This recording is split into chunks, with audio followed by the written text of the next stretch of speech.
Seja bem-vindo a mais uma edição do programa Com a Palavra, hoje marcando presença mais uma vez na Câmara de Vereadores, nessa série de entrevistas com os vereadores que foram reeleitos em Maceió nas eleições realizadas recentemente no mês de outubro. E hoje estamos com um convidado mais que ilustre, um ex-atleta, campeão mundial de kickboxing, um alagoano que já orgulhou o estado de Alagoas no esporte, no cenário local, nacional e mundial, e que hoje desempenha um papel importante aqui na Câmara de Vereadores, que é o vereador Eduardo Canuto, do PL. E ele é um dos que mais defende, ou é o vereador que mais defende a bandeira do esporte amador aqui na capital alagoana e lidera diversos projetos e iniciativas que incentivam a prática do esporte em Maceió. Eduardo, seja bem-vindo ao programa Com a Palavra, nesse novo formato, entrevistando os vereadores reeleitos, e você foi mais um vereador reeleito, satisfação em recebê-lo aqui. O quanto foi desafiador essa campanha que passamos agora no mês de outubro para vereador de Maceió, né? Você teve muita dificuldade, mas no final das contas conseguiu se reeleger, Eduardo. Seja bem-vindo. Alan, primeiro, muito obrigado pela oportunidade, né? Obrigado à ACTA por fazer esse projeto, de trazer os vereadores reeleitos. Se reeleitos foram, é porque algum conteúdo, algum trabalho, desenvolve junto com a sua comunidade, foram reconhecidos, assim como também tivemos novos vereadores, eu tenho certeza que será a próxima pauta de vocês. Então, para mim, é um orgulho estar aqui na ACTA. Vivi esse primeiro momento da ACTA, ainda na sua sede, na Praia da Avenida. Estou muito feliz e, assim, à disposição.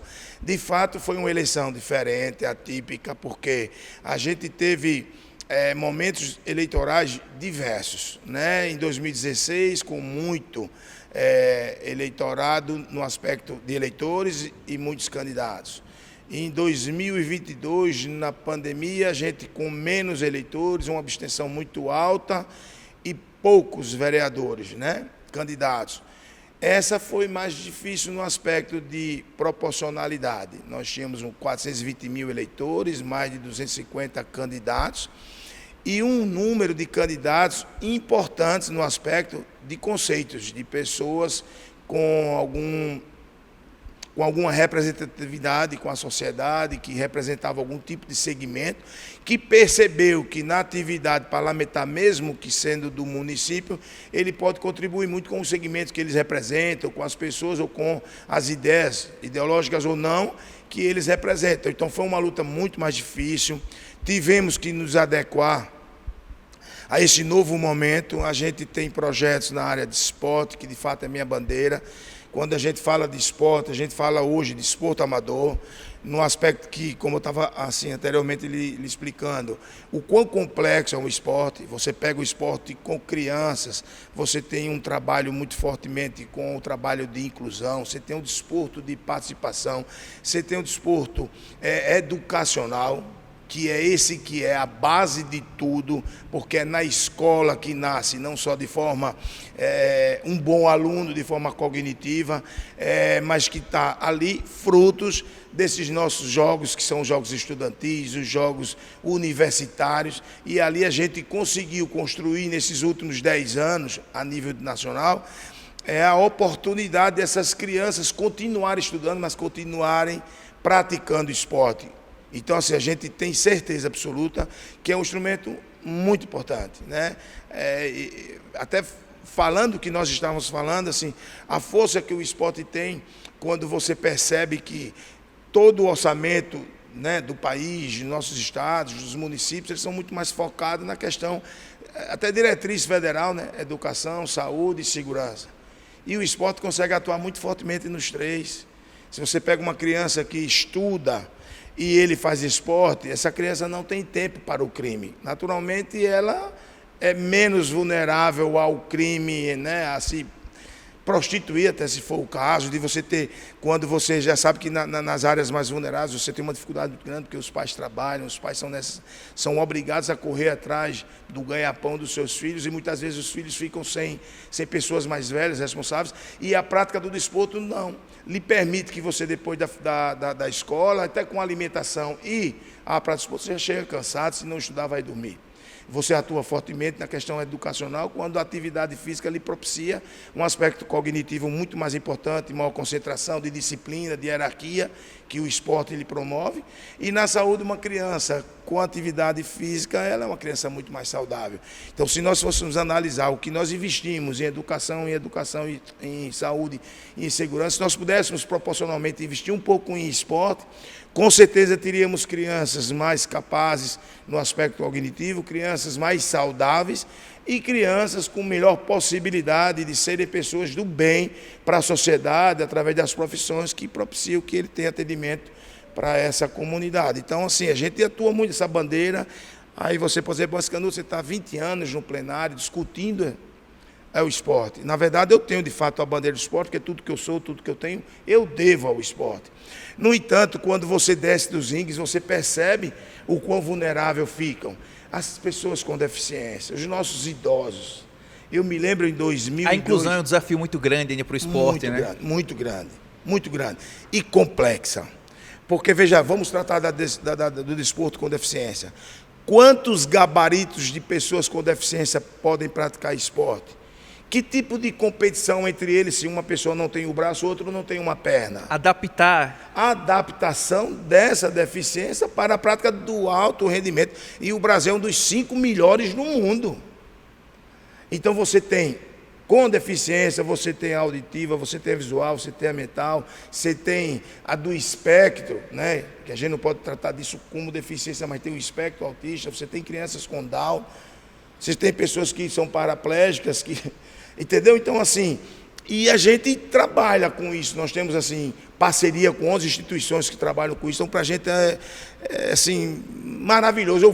Eu sou vitaminado por isso. Então, assim, você tem hoje, no SESI, em parceria com o próprio SESI, 122 crianças praticando basquete. Você tem um centro de ecoterapia com 191 crianças, que agora tem a capacidade de agregar 300 crianças.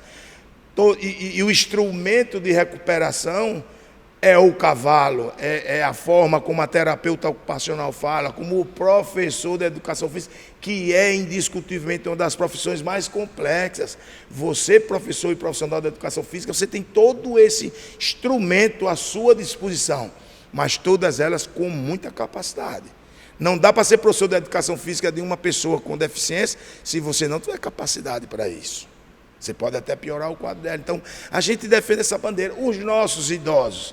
Eu ia falar de 2002, quando a gente assumiu a Secretaria de Esporte, a primeira Secretaria de Esporte construída, uma lei delegada 10.671, que a gente começou a implantar projetos com idosos, com os deficientes. E pasmem, nós estamos falando de pouco mais de 20 anos. Sabe o que os caras me diziam, até tirando onda? Porque eu era um cara que era atleta profissional, tinha uma visibilidade. Com esse projeto de construção da Secretaria, eu passei a ter mais visibilidade ainda. Então, assim, tudo dentro do segmento. Isso foi o que me levou para a atividade política, não tinha como ser. É natural, né? É natural. Mas sabe o que era quando as pessoas menos entendiam, diziam? Ó, o pai dos velhos, ó, o pai dos aleijados. Eram esse o tema que nós usávamos, que a sociedade usava para quem tinha deficiência. Era o preconceito era muito grande, né? Muito grande, mas melhorou muito. É grande o preconceito, Eduardo? Cara, eu percebo hoje, na maioria da sociedade, é de orgulho quando a gente vê um deficiente em nós conquistando. Cara, eu tenho um atleta no esporte campeão. A gente fez o nosso papel para que a gente possa criticar o poder público, sugerir, requerer, apresentar propostas e ideias. A gente também tem que fazer o dever de casa. O esporte campeão hoje tem 15 atletas patrocinados, inclusive com deficiência. Vamos lá, o André Sucuri. Aquele, se fosse gastar dinheiro com psicologia, era uma fortuna. E ele, por si só, é um autopsicólogo, porque ele é uma pessoa assim, com o maior astral que eu conheço. O André, ele perdeu num acidente de moto um braço e uma perna do mesmo lado. Primeiro, a sobrevivência dele é um milagre. A recuperação psicológica, outro milagre, porque não tem como. aquele cara tem um espírito tão infantil, tão engraçado, tão pai de família, tão marido, tão atleta, se ele não tivesse tido um tratamento psicológico forte. E o André hoje é maratonista aquático, Alain.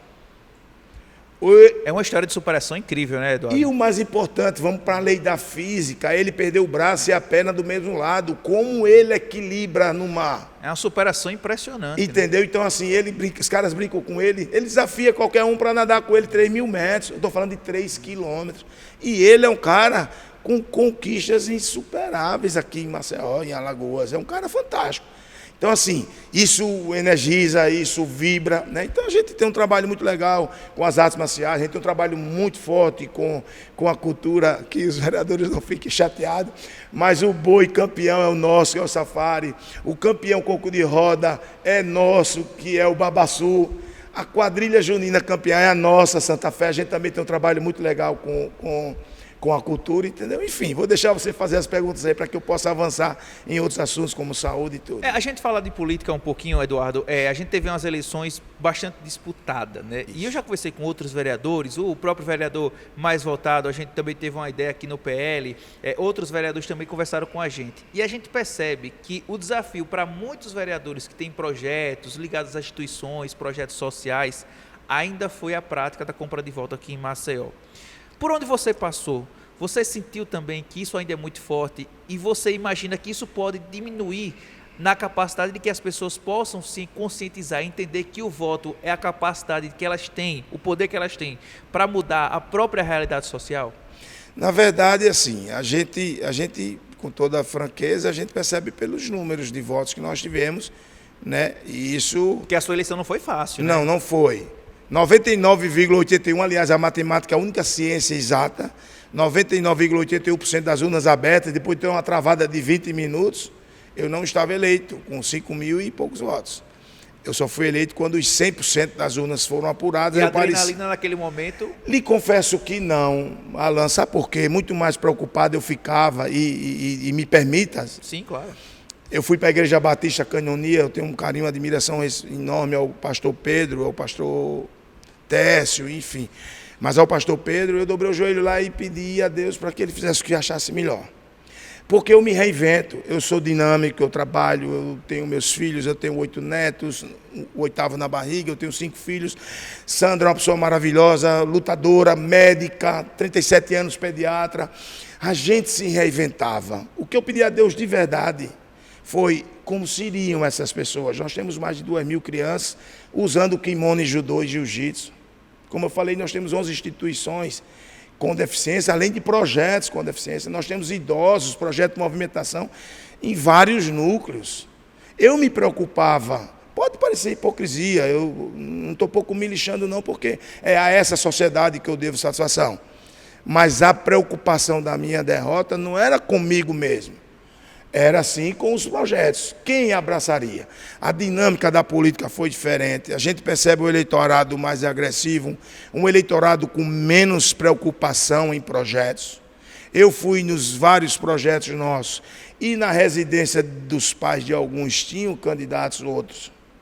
Quer dizer, eu cuidava da criança, a gente muitas vezes com escola, com alimentação e prática do desporto, e o pai apoiando outros. Deus proverá meninas vulneráveis. Como eu teria, depois de elas estarem, né, dentro da instituição Deus proverá, que eu sou padrinho lá há 9 anos, eu tenho todos esses depoimentos, queria aqui inclusive mandar um abraço para todos. Como ficam os pais dessas crianças quando a gente é obrigado de forma judicial a tirá-los de casa? Você acha que o pai vai votar em mim? A criança de 11 anos vai votar? Não vai. Então, assim, a política está ficando um pouco profissional. Muito pouco, né?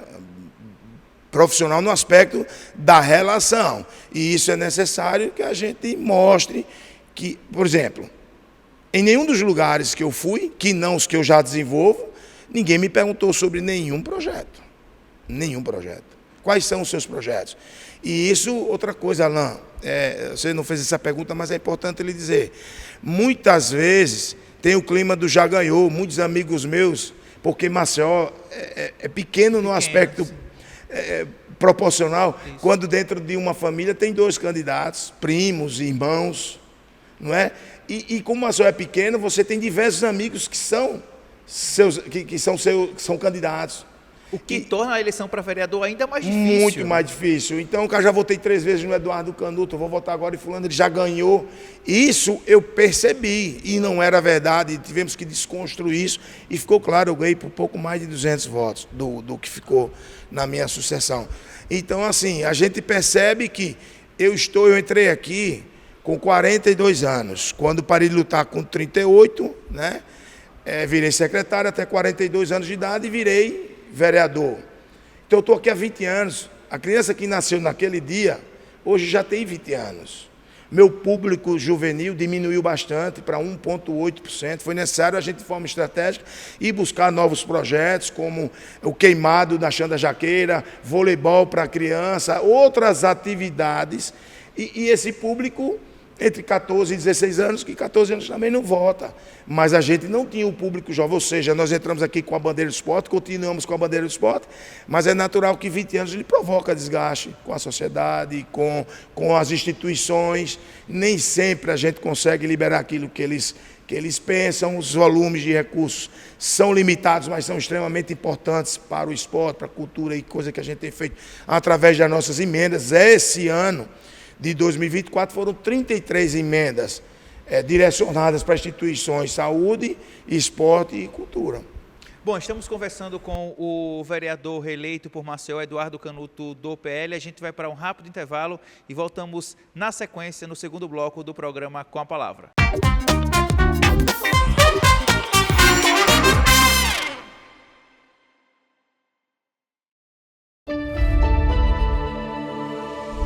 Com o fim das obras no binário do Calmon, no Bebedouro, ruas de mão dupla agora são de sentido único, melhorando a segurança e a fluidez do trânsito. As intervenções aconteceram nas ruas Doutor Antônio Nunes Leite, João Leite Sobrinho, Pedro Beltrão e em trechos da Cônego Costa e da Ladeira do Calmon. Foram realizadas nova pavimentação em 680 metros e melhoria da sinalização, seguindo as diretrizes do Departamento Municipal de Transporte e Trânsito. As ruas Doutor Antônio Nunes Leite e João Leite Sobrinho passam a funcionar apenas no sentido Fernandes Lima-Bebedouro. E na Doutor Antônio Nunes Leite, o tráfego agora é exclusivo para ônibus. A implementação de medidas para a melhoria da mobilidade urbana está prevista no termo de acordo socioambiental assinado com as autoridades. Saiba mais em braskem.com/compromissos Maceió.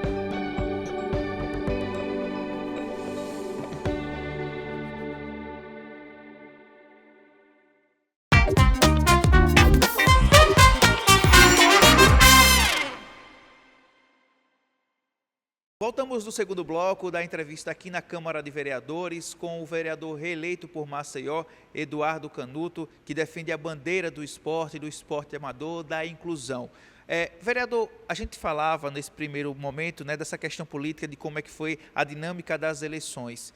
Agora, para esse novo mandato, como é que você visualiza manter os trabalhos de apoio às instituições, aos projetos de lei voltados ao segmento do esporte? Como é que você enxerga esses próximos 4 anos aqui na Câmara de Vereadores, ainda mais experiente? Na verdade, Alain, eu não tenho como mudar a bandeira. A bandeira é tudo aquilo que me simboliza, é tudo aquilo que eu quero, que eu faço com muito afinco. Eu posso, eu agora vou trabalhar uma outra causa que de repente não é a causa que eu me empenharia com tanta força. Eu preciso ampliar cada vez mais isso, né? No entanto, tem uma coisa muito engraçada. Uma repórter nossa, a Deise Nascimento, ela parou e ela hoje é talvez a que melhor represente na imprensa a causa animal. Sim. E da TV Pajuçara, né? E a Deise disse: Canuto, você já percebeu que você é um cara muito envolvido com a causa animal? Aí eu comecei a perceber, ela foi me mostrando indiretamente quantos animais eu já adotei, quantos eu já vi machucado e a minha filha pegou e levou para casa. Eu já fui no centro de zoonose e peguei cavalos feridos, como chama? Eu não sei a linguagem específica, mas cavalos sem raça, sem documentação, e levei para um sítio que eu tenho em Murici.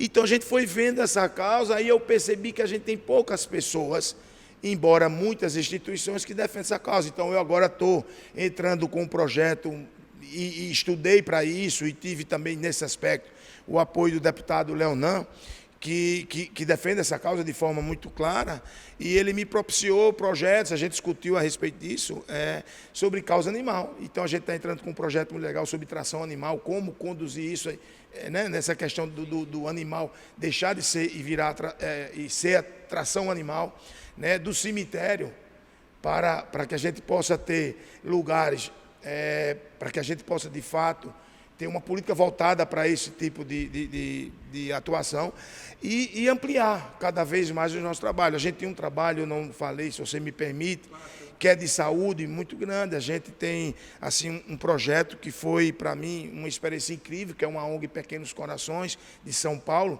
hoje é reconhecida no mundo inteiro, que eles me procuraram, a gente tendo 3 médicos dentro da Câmara, para que a gente pudesse fazer um projeto de lei sobre cardiopatia congênita, de oximetria. Foi quando abriu aquele Hospital do Coração, com o doutor Ricardo César, entendeu? Agora nós tivemos uma coisa fantástica, fantástico no aspecto do resultado, mas o que levou a esse resultado, infelizmente, foi catastrófico. Foram 2 atletas nossos, com um pouco mais de 30 anos, que sofreram paradas súbitas e morreram. E como fica essa atuação com essas pessoas que na prática do esporte morrem? Numa corrida, numa atividade esportiva numa quadra, correndo na praia. Foi quando nós entramos com o projeto do DEA, desfibrilador elétrico automático, numa parceria fantástica com a Associação dos Triatletas de Alagoas e com a Sociedade Brasileira de Cardiologia, o que foi extremamente importante. Nós aprovamos essa lei, emitimos recursos para a própria Sociedade Brasileira de Cardiologia, foi dado a ele aulas e treinamentos e nós doamos 10 desfibriladores para a sociedade, que doou para a OPLIT, para o Corpo de Bombeiros, e a partir de agora é lei onde estabelecimentos como a rodoviária, evidente que tem um prazo para regulamentação, mas rodoviária, aeroportos, shows, eventos esportivos terão que ter. E o DEA é um desfibrilador automático, Alain. Se você vê um cara passando mal e nós temos desfibrilador, as ambulâncias terão que ter a partir de agora, né, os carros de bombeiro. Ele, em 5 minutos, ainda na parada, ele tem a capacidade de socorrer as pessoas. E quando você bota nele, o próprio DEA manda você se afastar. Ele faz tudo, reage a tudo ao tempo de ter o socorro humano, o socorro hospitalar. Então, assim, a gente diversifica tudo isso, mas sempre pode olhar que a origem disso é sempre a prática do esporte. É sempre envolvido algum tipo de atividade esportiva. Então, assim, eu fico feliz com isso, quero ampliar. Tenho, como falei, mandei para 33 instituições esportivas recursos de 2023 para 2024. A gente tem hoje uma instituição que está sendo construída, na verdade ela já existe há 19 anos, para que a gente possa ampliar essas atuações com essa instituição, que ela seja mais diversa, que ela também atue em outras áreas, e para isso a gente está chamando pessoas assim, que são importantes, são pessoas notáveis, para que eles conduzam essa instituição, esse instituto, com outro tipo de alinhamento, que a gente possa ainda mais garantir bom atendimento para a sociedade. Eduardo, você como um vereador, um ex-campeão mundial, um desportista e um cara que levanta essa bandeira do esporte aqui em Maceió, como é que você tem visto a política do esporte no campo da capital, do estado e também do governo federal? Como é que você enxerga isso? E eu pergunto a você, vou mais além do que aqui a capital alagoana, porque você conhece muito bem a realidade do esporte, não só aqui em Maceió, mas também em vários locais do país. Você entende, enxerga isso com a visão mais ampla. Como é que você vê hoje o esporte? Está na hora do esporte, já passou da hora do esporte virar uma política de fato de Estado? Com certeza, Alain, com certeza. Vamos lá. O Estado, nós tivemos um grupo de trabalho com professores de educação física, gestores, e esse projeto ficou muito bem elaborado. Nós mandamos para o governo do Estado, isso tem uns 2 anos, o governo do Estado fez por decreto, portanto não é lei. Pode a qualquer momento ser revogado. Em Maceió, até por, eu diria, honestidade intelectual, por mais que parecesse que era um protagonismo para apresentar esse mesmo projeto para Maceió, ele não era justo, porque não é matéria do legislativo. Matéria tributária, de isenção e recurso, é matéria de governo, do executivo, portanto é vício de iniciativa. O que nós fizemos? Apresentamos esse projeto ao prefeito para que ele faça uma análise. Ele está fazendo essa análise, a Secretaria de Finanças tem se debruçado nisso, para que a gente possa apresentar em 2025, aí sim, um projeto de lei de incentivo ao esporte. A gente precisa ter, e aí em todos os campos. A gente nunca teve um espaço esportivo, assim, hoje, tão complexo, tão rico em espaços, em arenas, como nós temos hoje em Maceió. Fantástico, são 60 arenas, 30 estão sendo feitas e entregues à sociedade, mas é importante que a gente tenha, junto com a comunidade, né, a coordenação dessas atividades e a gente possa ali fazer projetos de inclusão. É bom trazer eventos grandes para Maceió? Torna público as nossas belezas, as nossas atrações turísticas. No entanto, a finalidade é a médio e longo prazo, que é pegar essas crianças e transformá-las em cidadãos de bens, atletas ou não, mas pessoas que tenham melhor condição de segurança, melhor condição de saúde e melhor condição educacional, que é o tripé de tudo e o único instrumento que pode, dentro de uma atuação, ter 3 ganhos, que é o educacional, da própria segurança, no aspecto de você com mais crianças voltada e focada para o esporte, e na questão cognitiva educacional, além da prática do esporte como instrumento de saúde. Então, assim, nós avançamos, é bem verdade, mas a gente tem se preocupado no Estado de fazer grandes eventos esportivos, a gente precisa ter mais atuação no desporto educacional. Os jogos estudantis não foram a contento, a gente percebe que não foi, 3 ou 4 jogos, as comunidades vão embora, o município o interior vai embora, mas não fica um legado daqueles jogos.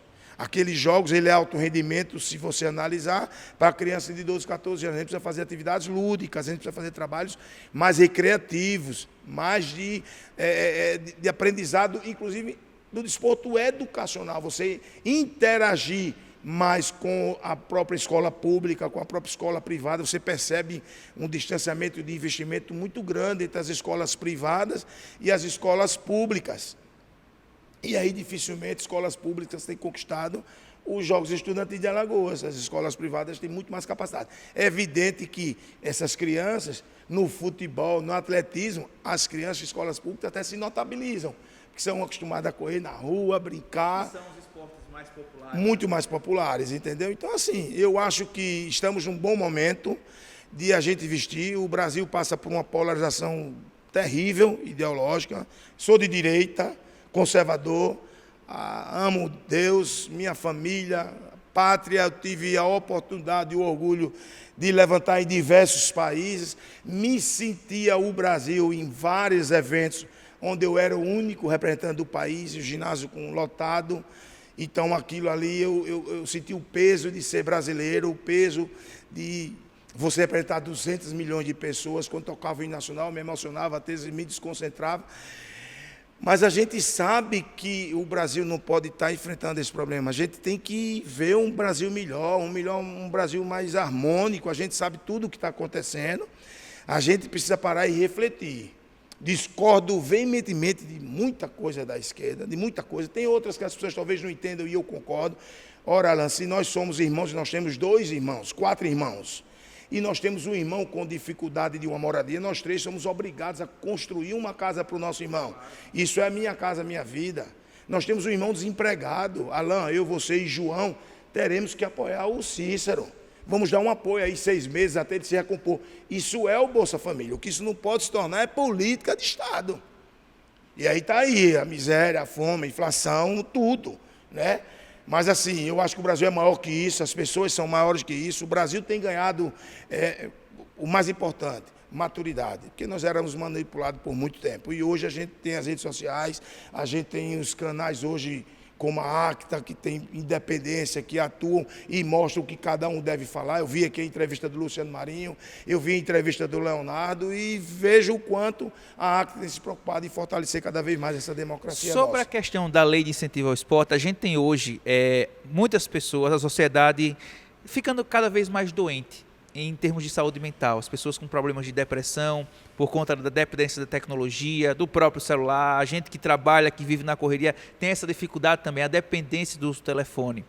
Mas a gente vê que o esporte é um grande aliado no combate a essas doenças. Muita gente está com um processo depressivo, ou uma perda ali, ou passando por um processo de luto, mas vê no esporte, na prática esportiva, uma solução até para poder melhorar de vida mentalmente.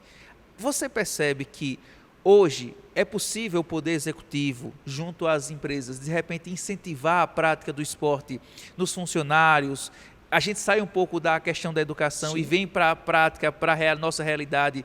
A gente discute muito isso na Câmara, a jornada 6x1, né, uma redução de carga de trabalho para as pessoas terem um pouco mais de qualidade de vida.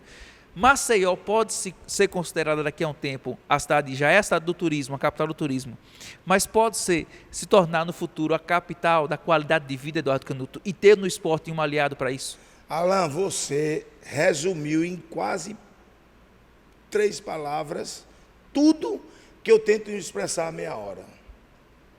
Você falou a cereja do bolo.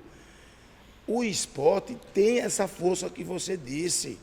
Eu duvido uma pessoa, me desculpe, eu não tenho conhecimento técnico, acadêmico, mas uma pessoa que faz a prática do desporto, mesmo nos piores momentos da sua vida, com certeza essa pessoa tem muito mais capacidade de superação dessa anomalia ou desse transtorno do que qualquer um outro.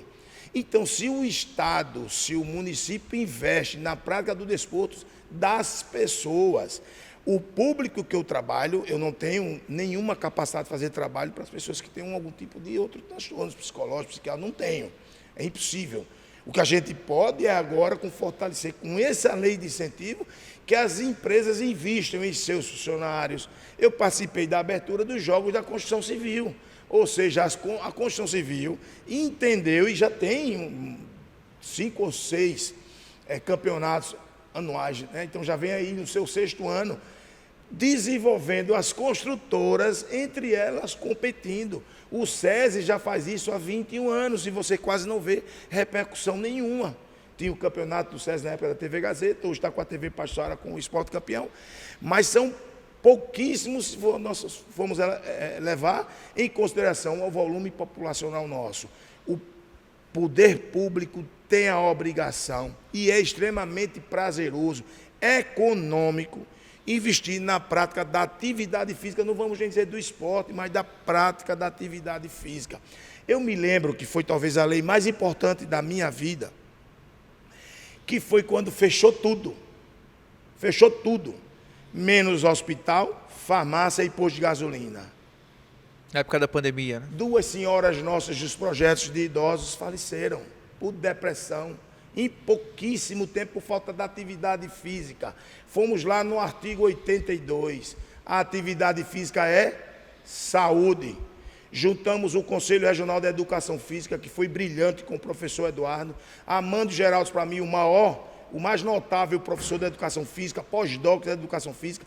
Elaboramos um projeto, um maior desafio nosso, apresentar o Conselho de Saúde em período de pandemia, e nós fomos aprovados por unanimidade. Abrimos as academias e os professores de Educação Física voltaram a dar aula. É evidente que rigorosos protocolos sanitários, como distanciamento, máscara, mas nós somos o primeiro estado, primeira cidade do Brasil a, em período de contágio, nesse especificamente da pandemia do Covid-19, não só vários municípios e estados pediram a nossa lei, como outros já foram por jurisprudência. Então foi Maceió quem deu a capacidade aos professores e profissionais de educação física de voltar a trabalhar em plena pandemia por uma lei, por uma aprovação de uma comissão de saúde que era quem coordenava toda a gestão do Covid-19. Isso é um projeto de lei nosso, junto com o CREF, tem que ser inteligente, honesto intelectualmente, com o Conselho Regional de Educação Física 19 de Alagoas e o doutor Amando Geraldo, com o doutor Eduardo. Eles foram brilhantes e talvez um dos maiores desafios nossos foi apresentar esse projeto para o Conselho ser aprovado por unanimidade. Então, fica muito claro a força que a saúde nós falamos. Veja quão complexo é os assuntos que nós tratamos, inclusive de pandemia. E a saúde e o esporte contribuem muito com isso. Esse foi o segundo bloco da entrevista com o vereador reeleito por Maceió, Eduardo Canuto, do PL. A gente vai para um rápido intervalo e voltamos na sequência com o último bloco da entrevista na edição do Com a Palavra. Um forte abraço e siga por aí.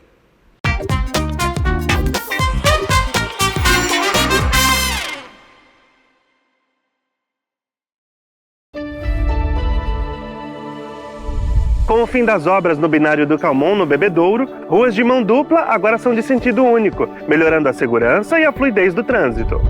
As intervenções aconteceram nas ruas Doutor Antônio Nunes Leite, João Leite Sobrinho, Pedro Beltrão e em trechos da Cônego Costa e da Ladeira do Calmon. Foram realizadas nova pavimentação em 680 metros e melhoria da sinalização, seguindo as diretrizes do Departamento Municipal de Transporte e Trânsito. As ruas Dr. Antônio Nunes Leite e João Leite Sobrinho passam a funcionar apenas no sentido Fernandes Lima, Bebedouro. E na Dr. Antônio Nunes Leite, o tráfego agora é exclusivo para ônibus. A implementação de medidas para a melhoria da mobilidade urbana está prevista no termo de acordo socioambiental assinado com as autoridades. Saiba mais em braskem.com/compromissos Maceió.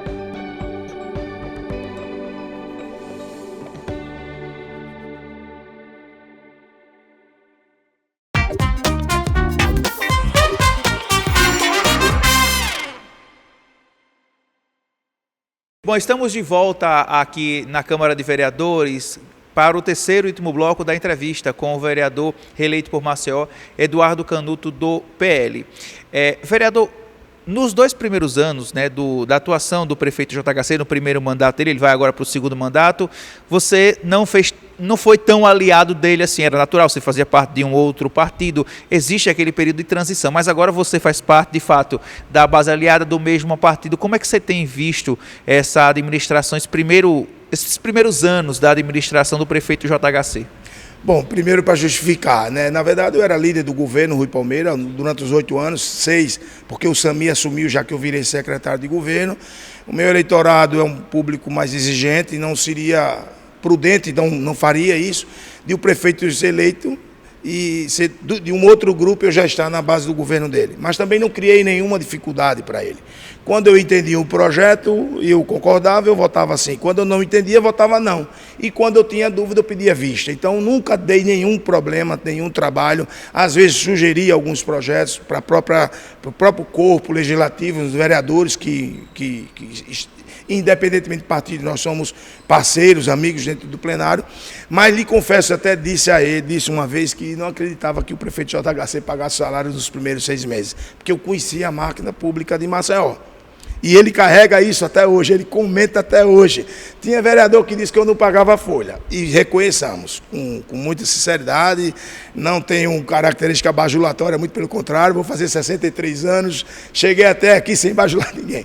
Agora, esse cara é diferente, fica muito claro. Você lançou o desafio, né? Exato, mas assim, em questão partidária também, Claro.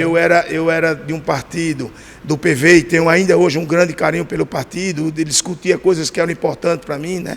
E em questão ambiental, desde quando eu servi as Forças Armadas, eu fiquei louco por mato, por sítio, por tudo isso. Então, assim, eu defendia muito essa causa, cheguei a ser presidente do PV, mas quando o PV fez aliança com 2 partidos de esquerda, aquilo foi muito ruim para mim.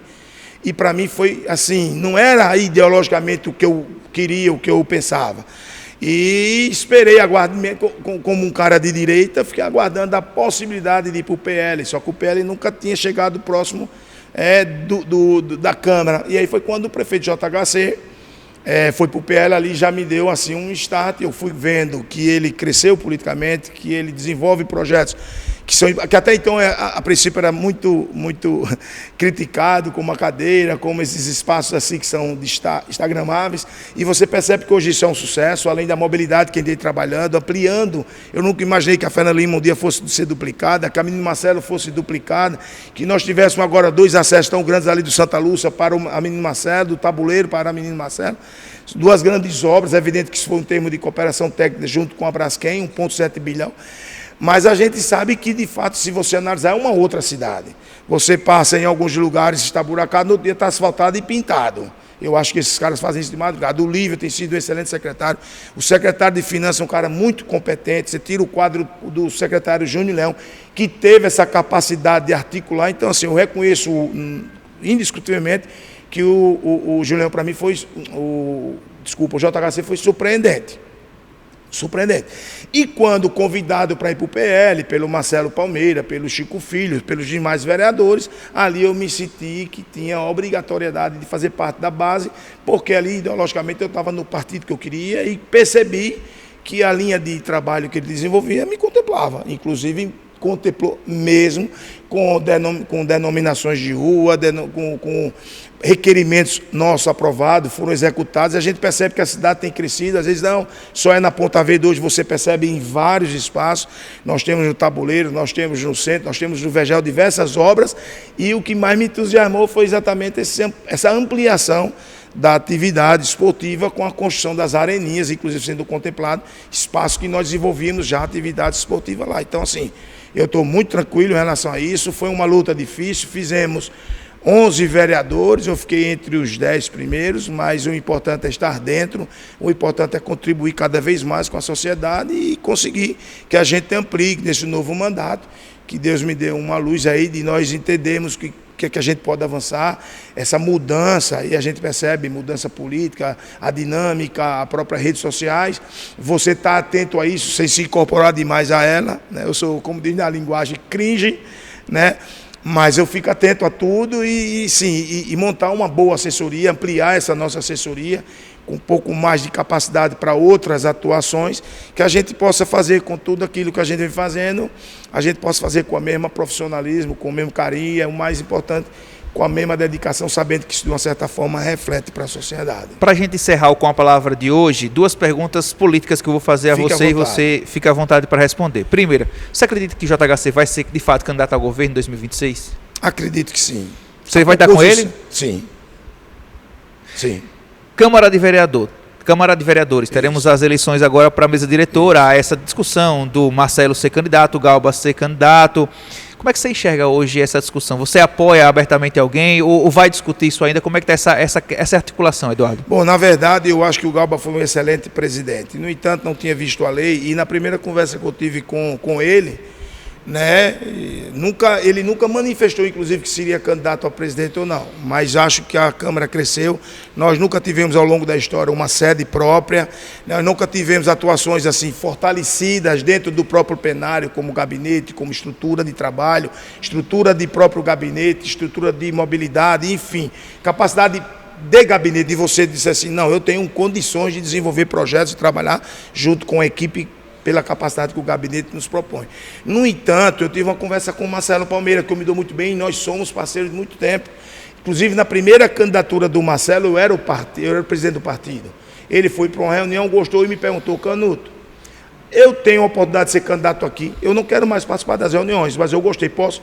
E eu dei a palavra. E a partir de então, quando se dá a palavra, a gente tem que cumprir. Então, na primeira conversa política sobre a eleição da mesa ou não, eu tive com o Marcelo Palmeira e dei a minha palavra e disse que votaria nele, estou no grupo dele e acho que nós poderíamos fazer uma excelente junção, uma vez que nós temos 2 pessoas do partido, é uma situação um pouco complicada no aspecto de que os 2 são do partido. Sim, claro. Mas hoje nós temos um grupo de 18 nomes, eu acho pouco provável que reverta essa situação, entendeu? Mas, então são 18 nomes hoje com o Marcelo Palmeira. Com o Marcelo Palmeira, mas tenho uma admiração, ele me chama de tio, chama de sobrinho, temos uma excelente relação. Mas com todo respeito, e eu finalizo com isso, eu não me permito errar mais. Eu estou com 62 anos, indo para 63, estou indo para o 6º mandato, eu tenho uma estrutura de trabalho importante, eu tenho um grupo de trabalho importante, eu tenho um segmento importante para dar conta dele, e é preciso que a gente avance, que a gente construa cada vez mais. Então, eu não me permito errar, torço por ele, um excelente vereador, mas eu estou com o Marcelo Palmeira, isso foi definido claramente e já posicionei isso para a equipe dele. Canutão, muito obrigado, viu, pela entrevista. Eu que agradeço, acho que a conversa foi muito boa, esclarecedora. Eu deixo sempre as perguntas Canuto fala sempre muito, né? Eu deixo as perguntas mais espinhosas para o final, porque aí fica mais à vontade. E é claro, a gente pergunta, o nosso papel de perguntar sempre cobrir política. Essa condução que você dá, você não permite ninguém ficar em situação. As pessoas precisam entender que a verdade ela cabe em qualquer lugar. Claro, claro. A gente, quando vê uma coisa, a gente tem que dizer aquilo que a gente vê. A gente não pode transformar a narrativa. E o Brasil vive esse momento difícil, porque a gente tem instituições de comunicação que defendem um lado e defendem o outro, e as narrativas são diferentes. Então, não tinha como, da forma como você me abordou, da forma sincera como a ACTA vem trabalhando de forma independente, com muita dificuldade, a gente sabe. Eu não poderia permitir, primeiro, uma característica pessoal minha, eu não poderia jamais titubear em uma vírgula mal posta nas perguntas que você me fez. Então, estou muito orgulhoso, parabenizar você pela condução, parabenizar a ACTA pelo trabalho, dizer que a gente está sempre à disposição e lhe agradecer por ter me escolhido para ser o entrevistado da vez. Nós que agradecemos. O blog Com a Palavra diariamente está disponível no portal acta.com, que é um dos portais de notícias que mais crescem hoje no estado de Alagoas, e no blog Com a Palavra sempre diariamente uma análise dos bastidores da política. E agradecemos ao Eduardo Canuto pela receptividade aqui na Câmara de Vereadores, e nas próximas edições nós estaremos batendo esse papo com os vereadores reeleitos em Maceió e os novos vereadores que farão parte da nova legislatura a partir de 2025 aqui na Câmara de Maceió. Fique ligado sempre no canal do Acta no YouTube e acompanhe as próximas edições do programa Com a Palavra. Um forte abraço.